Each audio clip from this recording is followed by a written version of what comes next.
Magandang gabi sa inyong lahat, mga kababayan. Luzon, Visayas, Mindanao. Magandang gabi. Bring him home! Bring him home! Duterte! Duterte! Papayag pa kayo na ang ating dating Pangulo ay binastos.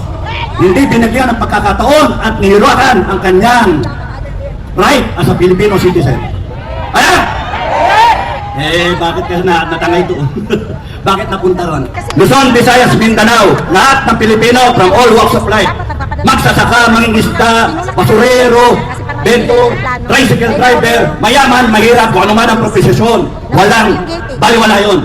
Lahat tayo ay naninindigan para sabihin na ang Pangulong Duterte ay hindi binigyan ng pagkakataon. Pineke ang kanyang warrant of arrest. Hindi siya dapat inala doon. Dapat sa korte natin pinilik ang kaso.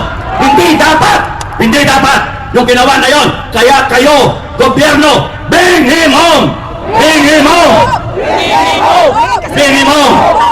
Mga Pilipino from all over the world, mga Pilipino sa ibang parte ng mundo, Pilipinos, mga totoong Pilipino, tumayo kayo! Tumayo kayo! Lumawan kayo! Tumayo kayo! Isigaw ninyo ang inyong karapatan! Sumigaw kayo! At gawin natin sa mahinaw na paraan!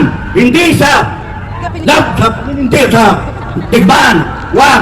Doon tayo sa matahimik na paraan! Naintindihan ninyo? Naintindihan ninyo? Pero pagka kayo ay inapi, tumayo kayo! Pag kayo binastos, nirakan, dinakawan, tumayo kayo! Hindi pwede yung ganito. Mga Pilipino all over the world, maraming salamat sa suporta nyo. Mga Pilipino sa buong Pilipinas, maraming salamat. Araw-arawin ninyo, tumayo kayo hanggang sa matapos ito. Tapusin natin ito. Tapusin natin ito. Tapusin ninyo ang ating karapatan, ang ating Constitution, preamble, at mga citizens of the world, citizens of this planet, all freedom-loving people on earth, sumigaw din kayo para sa amin. Maraming salamat sa inyo. Paglaban nyo kami.